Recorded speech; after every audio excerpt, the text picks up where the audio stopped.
好，各位弟兄姐妹，大家平安。我们要一起来开始今天历代志下的共读。我们要请正风来带领我们大家做开始的祷告。好的，亲爱的主耶稣，我们感谢你，感谢你让我们又可以一同聚集在一起读经祷告。求主赐给我们明亮的眼睛、灵敏的耳朵、平静的心灵，可以看见，可以听见，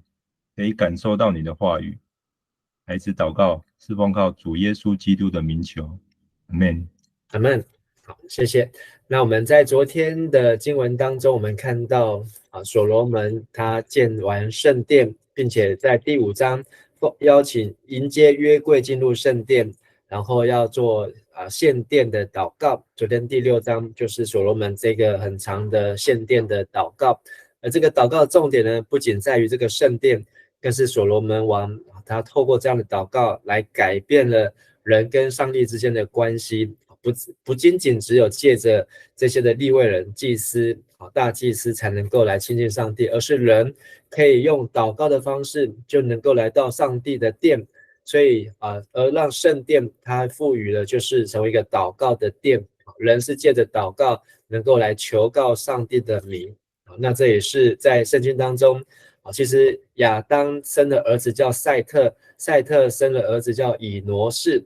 从那时候人就开始求告上帝的名。但是所罗门建造圣殿，也让人能够来求告神的名。所以昨天我们讲到，在这段的祷告当中，可以看到10个祈求。这10个祈求呢，都不是在求所罗门他个人，而是他为着人民，为着百姓。所罗门的焦点都在上帝的子民跟上帝之间的关系，所以他也把我们现在的人、将来的人都祷告进去了，所以我们都被写在这个所罗门的祷告词当中，能够来维系跟神这样的关系。而到了耶稣基督，用他自己的身体打破他自己的身体，让我们能够进入到至圣所，也让我们成为他的身体，成为新的圣殿啊。所以我们不再是耶路撒冷圣殿，而是教会的身体，就是圣殿，就是所有的弟兄和姐妹。好，那我们今天要继续看这个所罗门的祷告完之后所发生的事情，是在第7章。好，那我们今天只有读10节，就是所罗门的祷告完，奉献的典礼完成之后，而上帝由天降火悦纳在这里的祷告，悦纳在这里的奉献，也悦纳这一个合神心意建造起来的圣殿，而完成了整个献殿的典礼，或是献堂的礼拜。好，那么就来读今天的经文。好，那请正风来带领我们来读从第1节历代志下的第7章第1节到第3节。所罗门王祷告完毕，有火从天上下来，烧尽所献的烧化祭和其他祭物，上主的光辉充满圣殿。由于这耀眼的光辉充满圣殿，祭司不能进去。当以色列人看见火从天上降下，又看见上主的光辉充满圣殿，他们就匍匐在铺石地上敬拜上主，颂赞他说：他至善，他的慈爱永远长存。好，谢谢。那这个圣经当中有提到人的奉献或是献祭由天上降火。那在创世纪15章、利未记第9章、士师记第6章，还有很有名的这个先知以利亚，列王记上第18章，都有类似像这样的记载。而所罗门在这样的祈祷完毕之后，圣经的描述同样记载也在列王记上的第8章，也有提到有火从天上降下来，烧尽了燔祭和祭物。所以所罗门是透过这样的祭物，他像是一个君王，他就像是一个祭司，那他来担任像祭司一样献祭的动作。那他也来传讲上帝的信息，又是君王，又是祭司，又是先知。所以在这样的角色扮演下面，他来奉献这一切，而上帝也用他的火来烧尽这一切的祭物。所以所献的烧化祭还有其他祭物，上帝都悦纳，烧尽就代表上帝悦纳。而上主的光辉就充满这圣殿，而这圣殿的光辉让祭司无法进去。好，那这是大概在所罗门的献殿的时候献的这个祭物。那这祭物呢，好，不知道是牛还是羊还是其他的，好，但是呢，好，有上主的火从天上降下来，而且呢，这烧是烧尽了，好，那这些的这个祭坛呢，好，是有铜造的，所以呢，它能够有火在上面烧。好，那在过去旧约当中，好，亚伯拉罕或是在基甸好，也曾经有上帝的火来悦纳烧他来烧尽他所献的祭物，还有先知的以利亚和那个400个亚瑟拉400个巴利的先知假先知，450个亚瑟拉的先知，好的时候，上帝也降火来悦纳谁的祷告才是真正的，谁的上帝才是真正的。好，那在这里呢，所罗门王祷告完毕，有火从天上降下来，烧尽这些的烧化祭和其他祭物。而这个不同的描绘好当中，好有用这样子天上降下来的，好像这个熊熊的烈火，那来烧尽这一切。而上主的殿呢，上主的光辉就充满圣殿了。好，所以类似可能像是这样的情景，就是这个光不是从外面照进去的，而是从里面照出来的。好，甚至呢，这个光辉的耀眼呢，好是连祭司都无法进去。好，所以这个让想要进去呢，也进不去。好，进去到这个圣所里面的至圣所，是从这个至圣所当中的约柜好的光辉所照出来的，以至于祭司都无法进去。那后面提到以色列人看到上帝的火，又看见上帝的光辉充满在这个地方，好，大家就知道上帝的同在，就是这个夏开纳上帝的荣耀光辉的同在，他们就伏在铺石地上敬拜上主。所以这里有一个特别的记载，就是他们在这这个圣殿的地上呢，其实都是有铺石的，不是盖在土上的，而他们就在这石板的地伏敬拜。称颂耶和华，他至善，他的慈爱永远长存。这是在我们第5章的时候有读到的，就是来自于诗篇136篇的第1节。整个诗篇136篇都是在讲到因他的慈爱永远长存，无论是在过去、在现在、在将来、在顺境、在逆境。所以这是再一次把迎接约柜的时候所唱的诗，在这边呢又再一次的来称颂唱出来，好，来衬托上帝他的同在和荣耀。接着呢，我们再请正风来带领我们来读从第4节到第6节。第4节，然后所罗门王和全体的人民献牲祭给上主，他献上了22000头牛和12万只羊做平安祭。这样，王和全体人民为上帝的圣殿举行奉献礼。祭司们站在指定的地方，利未人面对他们站立，用大卫王供给的乐器颂赞上主，并且照大卫所规定的唱赞美诗。他的慈爱永远长存。这时，面对着利未人，祭司们吹奏号角，全体人民都站立着。好，谢谢。那在这里看到他们刚才前面献上的是燔祭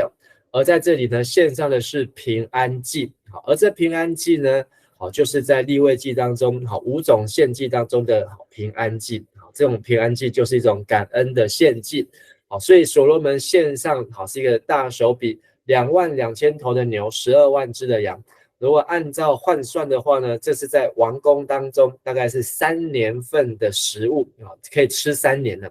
好，这我们今天来讲这个3年就吃完了，因为王宫当中很多的人要养。好，但是即便是3年，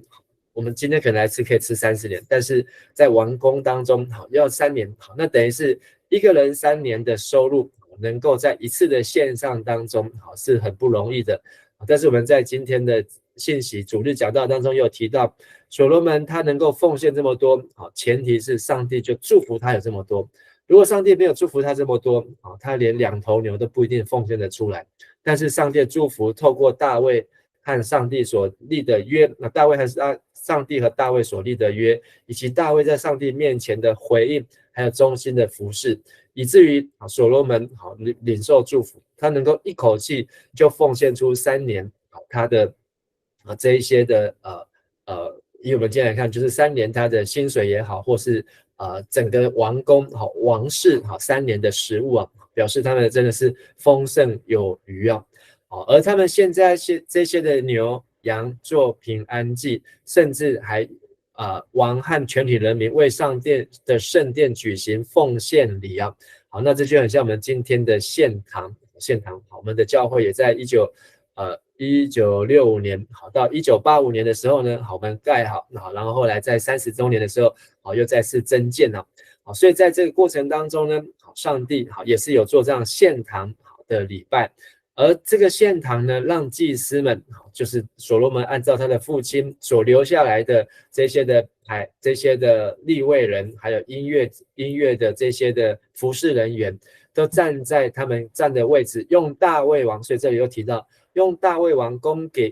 的乐器颂赞上主。所以我们也信息有讲到，就是大卫他提升了圣殿的敬拜的部分，而所罗门是强化了圣殿的祈祷的部分。所以他们父子所留下来的，对整个以色列来讲是非常重要的资产，也对我们今天来敬拜上帝的人都是很珍贵的。而且照着大卫所规定的唱赞美诗，就是诗篇136篇，他的慈爱耶和华本为善，他的慈爱永远长存那这时候呢，王就面对着利未人，而祭司们也吹奏号角，全体人民都站立着。所以这张图大概这是一个综合这个是在约柜要进入圣殿的时候，是在第5章。但是所罗门王双膝跪下，举双手向天祷告，这在第6章然后呢，这个上帝有火从天上降下来，烧尽一切祭物，是在第7章。所以这张图呢，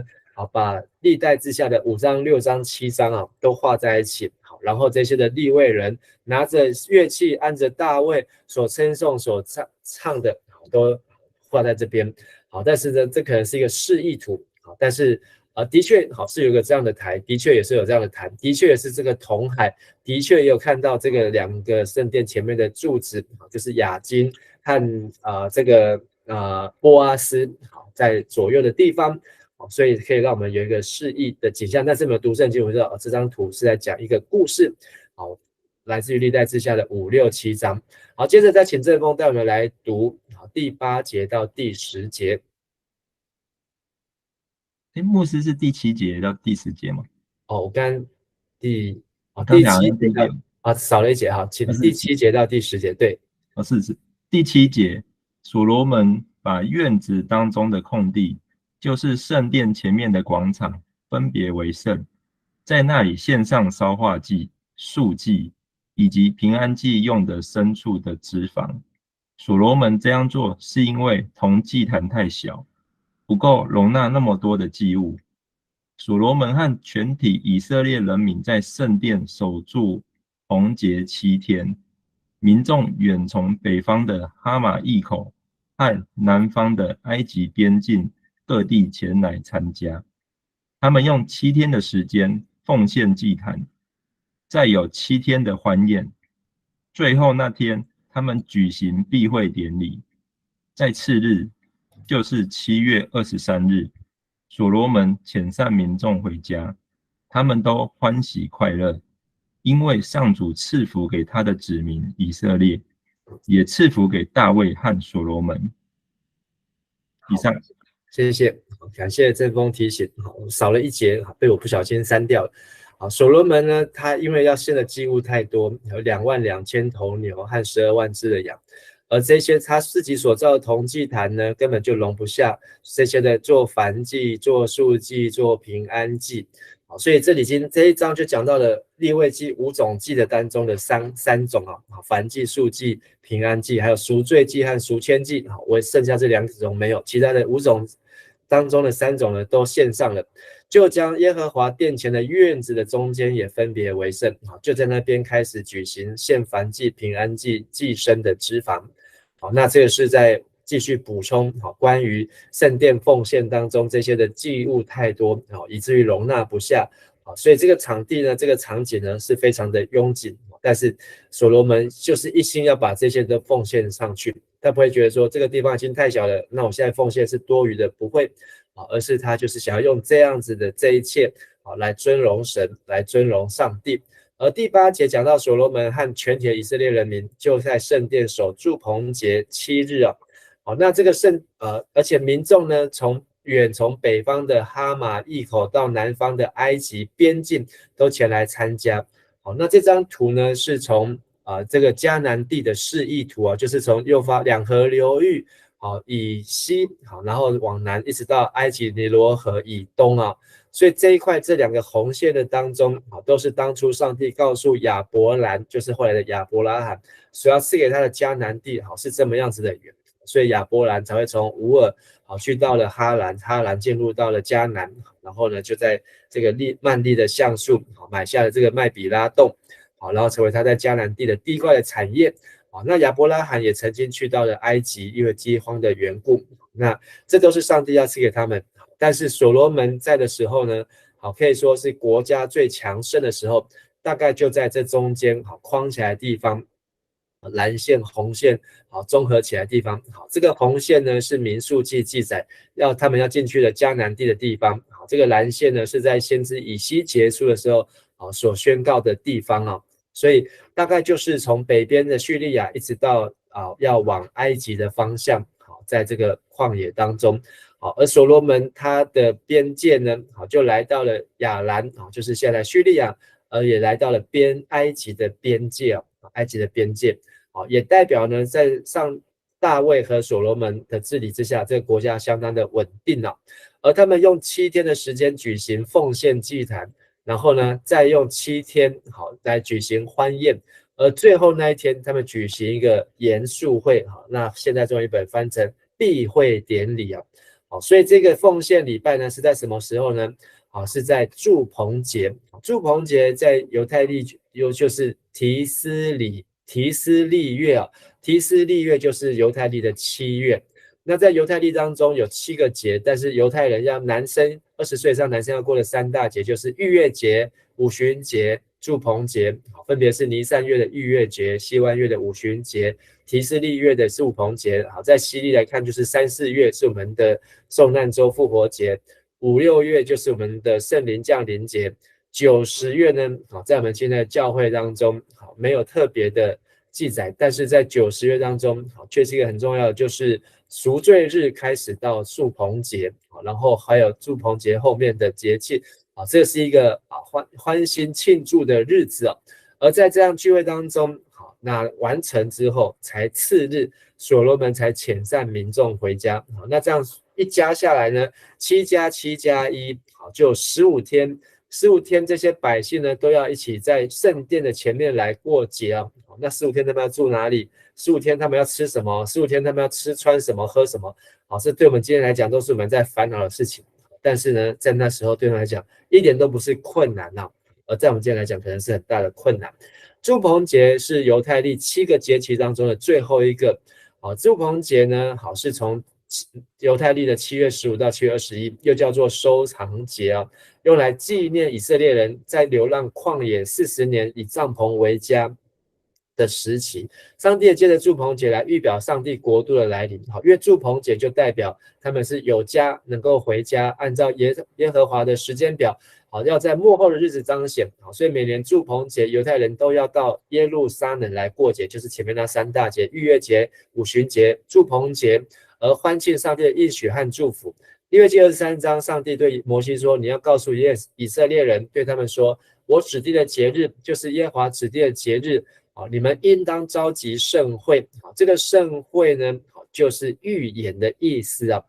它预言就是把天上将来要发生的而在地上就是要做操练，所以节期呢就是在上帝所指定的时间，我们要预先的预备预演彩排将来天上所要发生的美事。所以在这7个节期当中呢，从犹太历的亚比月1月到犹太历的亚达月12月，12个节期就是逾越节、初熟节、除酵节，接着是五旬节，接着是从这个犹太历的7月开始的吹角节、赎罪日或叫遮罪日，然后连续为期7天的住棚节所以今天还有点时间所以逾越节呢就是在犹太历的1月14号是他们要准备出发离开埃及的日子，好，在那一天晚上，他们是太阳下当做一天开始，所以他们就从逾越节那一天开始出发，好，离开埃及。然后呢，除酵节，好，就是他们要用这个没有酵的来做饼，带在身上，好，然后呢，他们要庆祝的是初熟节，然后再来是五旬节，是在犹太历的3月。那7月份呢，有吹角节、遮罪日或是赎罪日跟住棚节啊，是相当于我们现在的9月到10月好的这段期间。而这段期间呢，好7大节期，好跟我们今天的教会和将来天上的教会可以来做一个对照。逾越节开始呢，就代表的是羔羊的血，它成为我们的救赎；除酵节呢，就是除去我们的罪孽。初熟节呢，它是在礼拜天，不是在安息日，在安息日隔日，好，就是今天的主日，所以是耶稣的复活成为那初熟的果子。七节呢，就是复活节后的第50天，好，第50天，好，然后呢就是心腹被聘，好，得到妥拉，就是上帝的话和圣灵的降临啊，好，就是上帝的宣告。而将来呢，现在好。是五旬节降临，将来呢就是到了吹角节，吹角就是上帝的时间到，就是进入启示录第4章，然后呢心腹好要来被提，然后接着是赎罪日，赎罪日就要启示录的第19章，好就是审判日，而最后呢进入了新天新地，就是21章和22章，好启示录就是住棚节，羔羊的婚宴，神的帐幕在人间啊。所以从春天好的逾越节、除酵节，到接近夏天好就是五旬节，然后到了秋天好就是这个这个收藏节住棚节又叫做收藏节。所以从订婚到成婚好也代表我们在教会的生活就是这样年复一年好的这样子来预备将来在天上的宴席啊。所以透过这一段的经文，今天这10节，让我们看见所罗门王所做的祷告，得到上帝的回应。上帝都还没有说话，上帝先用火来悦纳所罗门的献祭，就是上帝的肯定。接着这些人民百姓呢，用诗歌、用颂赞，甚至奉献上礼物，来回应上帝他的接纳和爱。甚至呢，所罗门还教导百姓怎么样来守节，并且来守住上帝的荣耀，同时呢，还在百姓的当中，大家都要一起来守住这样的节庆。所以在这一节，今天这章的最后一节呢，他们就百姓们就为耶和华向大卫和所罗门以及其他的百姓以色列所施的恩惠，心里都欢喜快乐，心里都欢喜快乐。好，那这个快乐真的是一时，但是要怎么样让这快乐持续的长久，这就是利未记在帮助我们通过每日的献祭，透过每年的节期，让我们能够持续的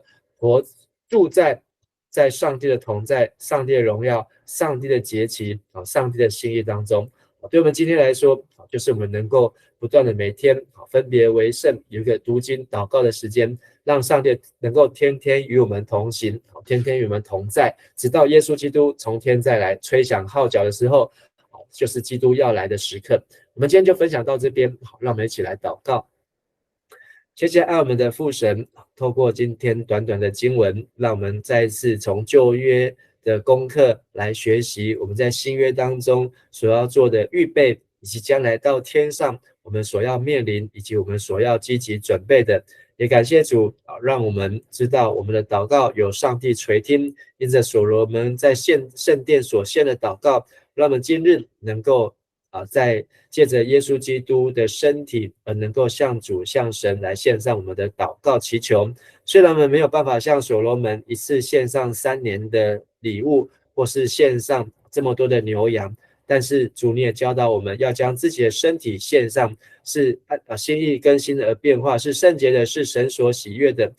上帝你所喜悦的不是这些千万的祭物，也不是这些公羊的脂油和脂肪，而你喜悦的是一个顺服的心，是一个听命胜于献祭，顺从胜于公羊的脂油。让我们听了你的话，并且乐意遵行你的话，并且昼夜思想你的话，将你的话藏在我们的心中，也让我们在过节、在守节、在每样的节庆当中，我们都能够预备耶稣基督，迎接耶稣基督再来。我们这样祷告祈求，奉靠耶稣基督的名求，阿门。谢谢大家，祝大家平安。